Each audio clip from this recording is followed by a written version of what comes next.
മംഗലാട്ടച്ചൻ മങ്ങറ്റാച്ചൻ എന്നത് ചരിത്രത്തിലും നാടോടി കഥകളിലും ഒരുപോലെ തിളങ്ങി നിൽക്കുന്ന ഒരു കഥാപാത്രമാണ്. കോഴിക്കോട് സാമൂതിരി രാജാക്കന്മാരുടെ പ്രധാനമന്ത്രി അല്ലെങ്കിൽ പ്രമുഖ ഉപദേശകൻ, മുഖ്യ കാര്യസ്ഥൻ വഹിച്ചിരുന്ന പദവിയാണ് മങ്ങറ്റാച്ചൻ, മങ്ങാട്ടച്ചൻ. മങ്ങറ്റാച്ചനെക്കുറിച്ച് സംസാരിക്കുമ്പോൾ ഓർക്കേണ്ട പ്രധാനപ്പെട്ട വിവരങ്ങൾ താഴെ പറയുന്നവയാണ്. 1.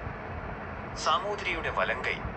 സാമൂതിരി ഭരണകൂടത്തിന്റെ വിദേശകാര്യം, നികുതി പിരിവ്, ഭരണം, തന്ത്രപ്രധാനമായ തീരുമാനങ്ങൾ എന്നിവയിലെല്ലാം അന്തിമ തീരുമാനമെടുക്കാൻ സഹായിച്ചിരുന്നത് മങ്ങറ്റാച്ചനായിരുന്നു. രാജാവിന്റെ ഏറ്റവും വിശ്വസ്തനായ ഉപദേശകനായിരുന്നു അദ്ദേഹം. 2.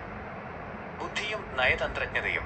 നാടോടി കഥകളിൽ മങ്ങറ്റാച്ചൻ തന്റെ അസാമാന്യ ബുദ്ധി കൊണ്ടും സമയോചിതമായ തന്ത്രങ്ങൾ കൊണ്ടും പ്രശ്നങ്ങൾ പരിഹരിക്കുന്ന വ്യക്തിയായിട്ടാണ് ചിത്രീകരിക്കപ്പെട്ടിട്ടുള്ളത്.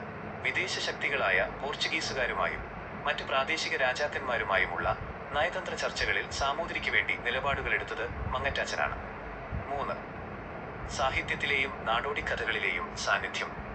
കോഴിക്കോട്ടെ അങ്ങാടിപ്പാട്ടുകൾ. സാമൂതിരിയുടെയും മങ്ങറ്റാച്ചന്റെയും കഥകൾ മലബാറിലെ നാടോടിപ്പാട്ടുകളിലും വടക്കൻ പാട്ടുകളുടെ പശ്ചാത്തലത്തിലും കാണാം. 18 കവികൾ. സാമൂതിരിയുടെ സദസ്സിലുണ്ടായിരുന്ന വിക്രം ഭട്ടൻ തുടങ്ങിയ പണ്ഡിതന്മാരുമായും കവികളുമായും മങ്ങറ്റാച്ചന് അടുത്ത ബന്ധമുണ്ടായിരുന്നു.